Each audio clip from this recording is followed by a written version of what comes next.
안녕하세요. 동포세계의 김용필입니다. 네, 오늘은 2023년 1월 1일, 네, 첫날이고요. 네, 첫 방송으로 여러분들에게 인사를 드립니다. 네, 지금 시간이 10시 35분, 밤, 이렇게 됩니다. 2023년 새해, 우리가 이제 개묘년이라고 하죠. 개묘년. 네, 보니까 검은 토끼 해라고 합니다. 이 토끼띠 해라고 하니까요, 이 건배사를 할 때, 토끼야 하면은 껑충껑충 하고 이렇게 하는 이 건배사가 이 웃음도 자아내고 그리고 또 인기도 끌기도 합니다. 그래서 여러분들도 한번 해보시기 바랍니다. 이 토끼야 하면은 껑충껑충. 네.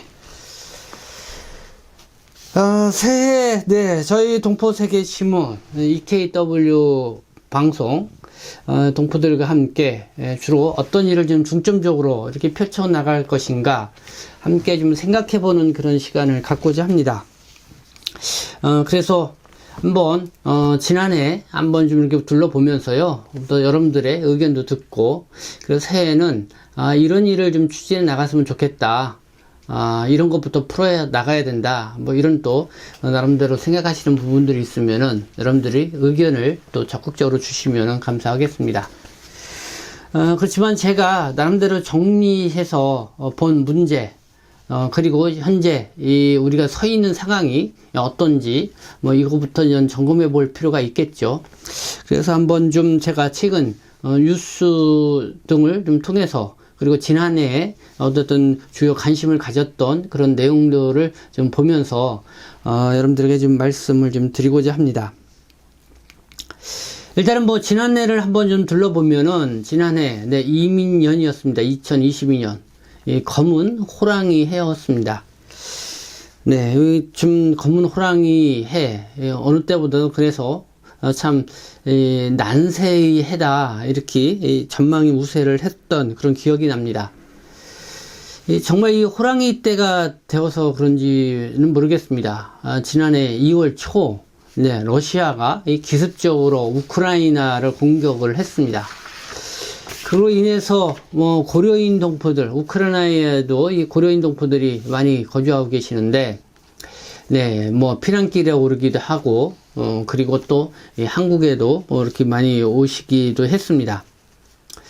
이 전쟁으로 참 많은 사람들이 목숨을 잃고 다치고 또 가족과 헤어지는 어떤 그런 불상사가 있는데요. 정말 이런 비극적인 일들이 지금도 일어나고 있다는 거 정말 안타깝기만 합니다.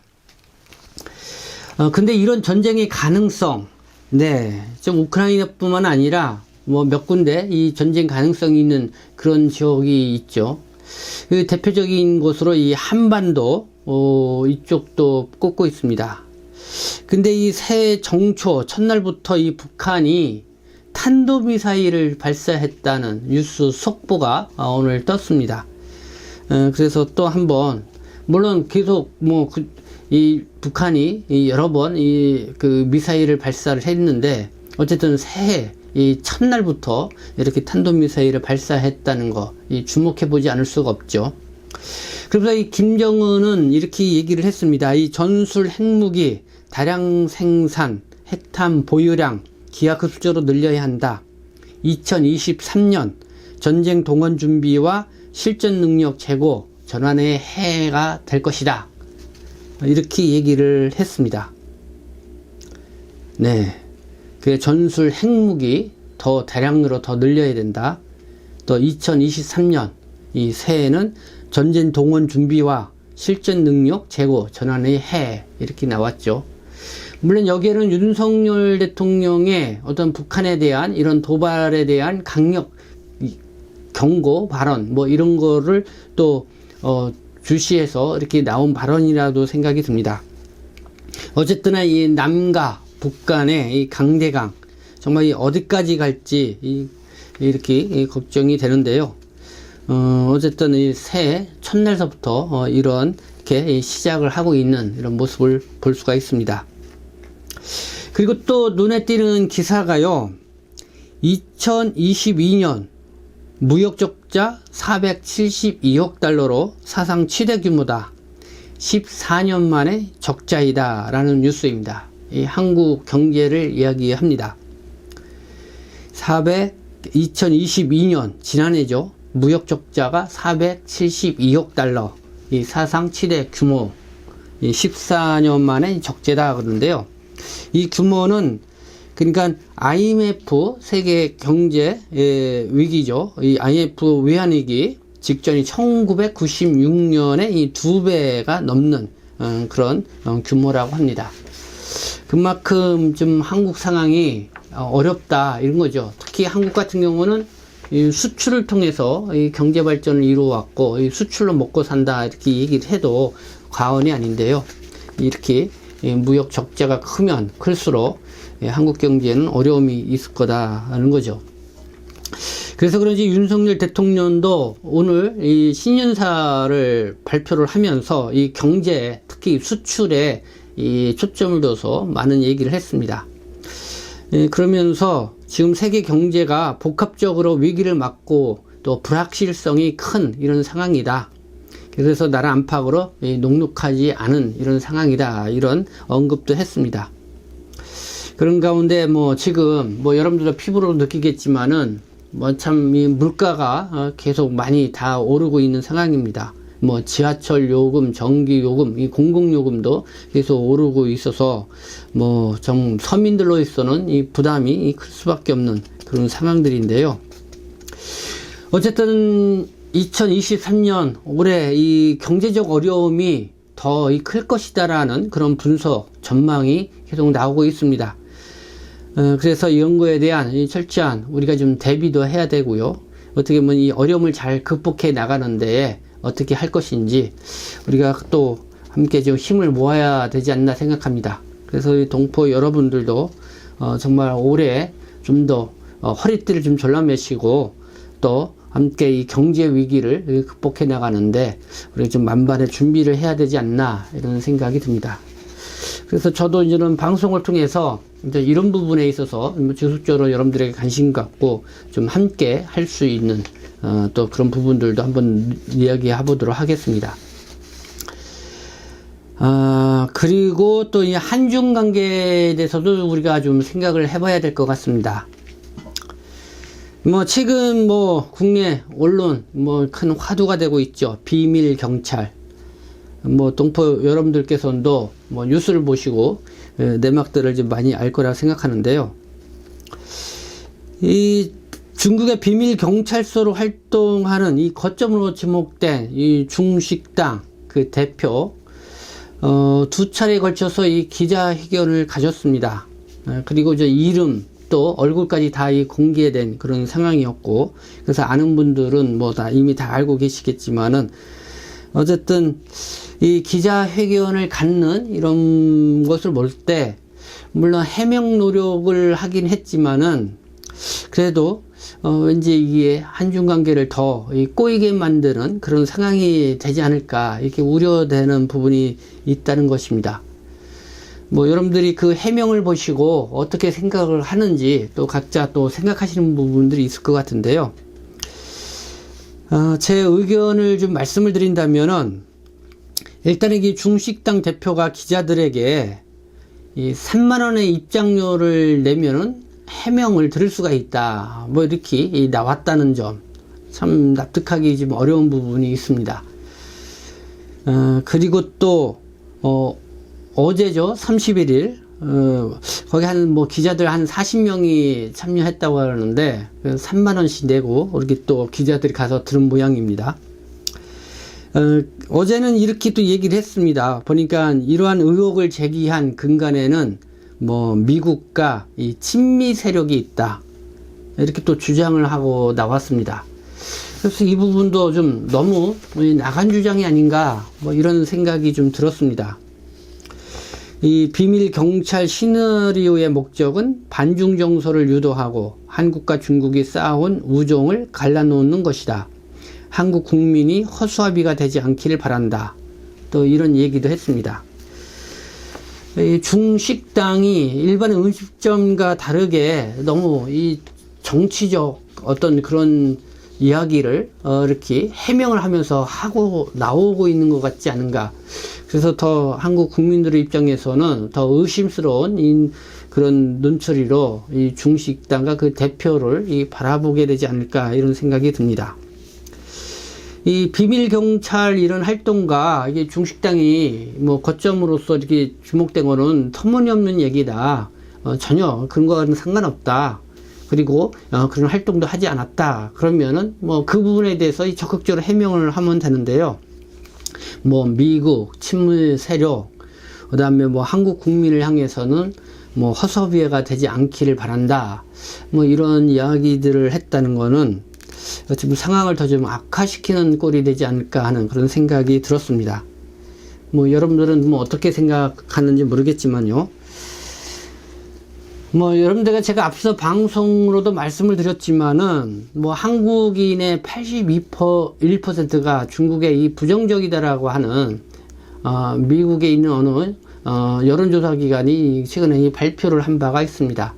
상당히 이 반중 정서가 최고조에 달해 있는 그런 상황인데, 어쨌든 이 비밀 경찰서와 관련돼서 이 중식당 이 대표의 이 해명은 오히려 거기에 기름을 끼얹는 그런 격이 되지 않을까 하는 그런 또 우려를 해보게 됩니다.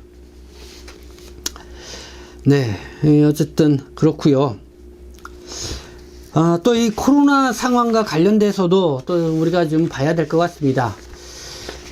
중국 뭐 현지 뭐 코로나19 확진자 위드 코로나가 하면서 많이 발생을 하고 있고 뭐 사망자도 많이 발생하고 있는 뭐 그런 상황인 것 같기도 한데요. 어쨌든 뭐 중국 당국 쪽에서는 1월 한 8, 9일쯤이면 정점에 도달했다가 이제는 많이 이제는 나아질 거다. 그러니까 뭐 지금 어느 지역 같은 경우는 강조인가요? 또 베이징 같은 경우는 뭐 80% 이상 이렇게 코로나19에 감염이 됐다. 뭐 이런 기사까지 나오고 있습니다. 물론 한국에서도 일반 모든 사람들이 코로나를 한 번쯤은 다 겪고 이렇게 지나간 그런 상황이죠. 그래도 중국도 아마 그런 상황이 비슷하게 전개될 것 같지 않은데요. 그러나 그게 정말 중국 당국이 얘기하는 것처럼 그렇게 정점에 이르고선 좀 소강 상태로 이렇게 나갈 것인지, 아니면은 또 다른 또 이 변이 바이러스 도출로 인해서 더 또 안 좋은 상황으로 나가게 될지, 또는 이런 또 바라보는 그런 시각들도 있는 것 같습니다. 어쨌든 한국 정부는 이 한 달 동안 내일부터죠, 중국발 입국자에 대한 검역을 더 강화한다 이렇게 발표를 했고요. 그래서 PCR 검사를 이제 의무화하기로 했고, 그리고 이 단기 비자 이 발급을 한 달간 당분간 중단한다 이렇게까지 발표를 했습니다. 근데 이 한국 정부의 이런 조치가 미국하고 일본 뭐 이런 쪽에서 내린 조치보다 더 이 강력하게 내린 조치다, 뭐 이런 분석도 나오고 있습니다. 그래서 뭐 이런 부분에 있어서 또 좀 한중 관계에 있어서 좀 코로나19가 또 어떤 영향을 미치게 될지 좀 두고 봐야 될 그런 부분이 아닌가 이렇게 생각이 듭니다. 네, 어쨌든 뭐 코로나19 이 중국 당국에서 예측한 대로 1월 8, 9일쯤에 정점에 이르고 그런 소강 상태에 돼서 좀 상황이 나아졌으면 좋겠다. 그래서 뭐 중국에도 가족에 있고 또 한국에 나와 있는 분들이 또 좀 이렇게 서로 왕래하는데 좀 불편함이 없었으면 좋겠다. 빨리 정상화돼야죠. 이 3년이라는 기간이 너무 오래 가지 않았나 이런 생각이 듭니다. 네, 코로나19 상황 그런 측면에서 봤고요. 어쨌든 빨리 좀 나아지기를 바란다는 그런 희망사항 가져보게 됩니다. 그리고 뭐 어제도 얘기했지만 이런 상황이다 보니까 중국의 감기약이 이 코로나의 그 발열에 이 큰 효과가 있다고 하니까요. 감기약 사재기 현상 또 국내에서도 저는 거론되고 있는데요. 저는 그런 부분에 있어서는 우리 동포분들 좀 주의를 좀 해야 되지 않을까 이렇게 생각이 들고요. 다음 한번 우리 중국 동포 사회는 어떤지 이것도 한번 좀 보도록 하겠습니다. 네, 지난해 초 지금 제 신문 헤드라인을 보니까요, 1월달 신문 기사 제목, 헤드라인, 첫 제목이 이거였습니다. 재외동포, 체류동포들, 정말 마음 편하게 일하게 해주세요. 이거였습니다. 60세 이상 고령동포들이나 또 국가기술 자격증을 취득하고 이 재외동포 체류 자격을 받은 동포들이나 이 재외동포 체류 자격자들의 취업전 문제 때문에 어려움을 겪고 있는 상황, 지금까지 계속 이어지고 있죠.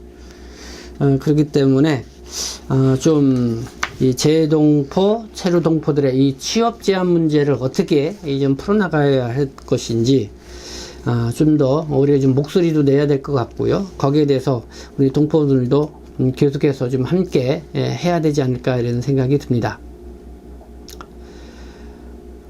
그리고 또 지난해 한참 논란이 됐던 이 건강보험료 문제, 또 부동산 관련 중국 국적자들이 아파트 등 이 부동산 매매가 크게 늘어났다고 해서 집중 조명을 받기도 했고, 또 어쨌든 부동산 쇼핑 이런 문제 있었죠.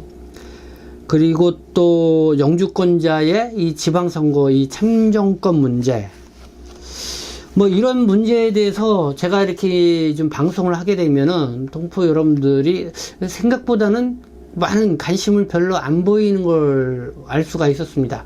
그래서 왜 그럴까? 그러니까 자기 앞에 등에 떨어진 그런 문제가 아니기 때문에 아마 좀 멀리 느껴지기 때문에 이런 문제에 대해서 그런 문제에 또 부동산 문제니 건강보험료 문제니, 건강보험료 문제를 그래도 많은 분들이 관심을 갖고 이렇게 보는 걸 볼 수가 있는데요. 이 부동산 문제나 영주권자 지방 참정권 문제와 관련돼서는 그렇게 제가 이렇게 방송을 해도 많은 이 관심이 좀 저조하다 이런 생각이 드는데요. 근데 이런 생각이 듭니다. 동포 여러분들이 나는 그런 정치에 그런 거에 신경 안 쓴다 이렇게 하겠지만은 그러나 어쨌든 그런 논란의 중심에는 항상 중국 동포들이 서 있다.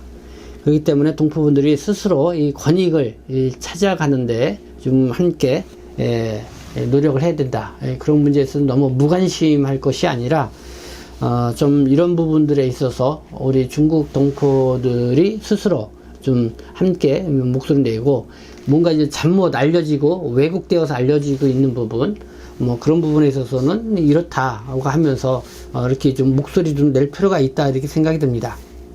그러니까 내가 너무 중국 동포들을 한쪽으로 치우쳐서 편견적으로 생각하기 때문에 아마 이런 문제들이 계속 나오고, 그게 어떻게 보면 이 동포들에 대한 반정서로 남는 그런 상황들이 되고, 그게 결국은 동포들에게도 불이익을 가져다 주는 그런 상황이 되기 때문에, 그래서 동포들이 직접 그런 목소리를 내기 어렵다 그러면은 저 같은 사람이 해서 목소리를 낼 수 있도록 여러분들 힘을 실어준다거나 어떤 그런 방식으로 저희 유튜브 방송을 통해서도 여러분들이 많이 클릭수를 올려주거나 그렇게 되면은 그게 결국은 또 목소리가 될 수 있으니까요.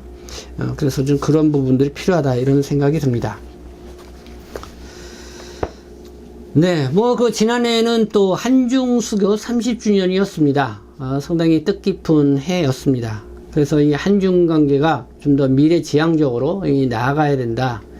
그런 바람을 갖고 여러 또 세미나도 갖기도 하고 또 책도 내기도 하고 그렇게 분주하게 또 활동을 했던 해였습니다. 그렇지만은 중국은 중국대로 또 새로운 이 변화가 있는 또 그런 해였죠.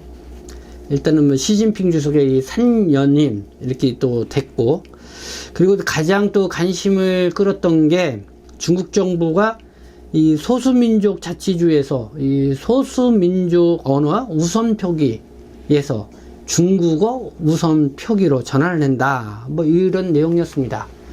그러면서 자연스럽게 관심을 갖는 게 바로 연변 조선족 이 자치주에 대한 관심이 또 커졌습니다.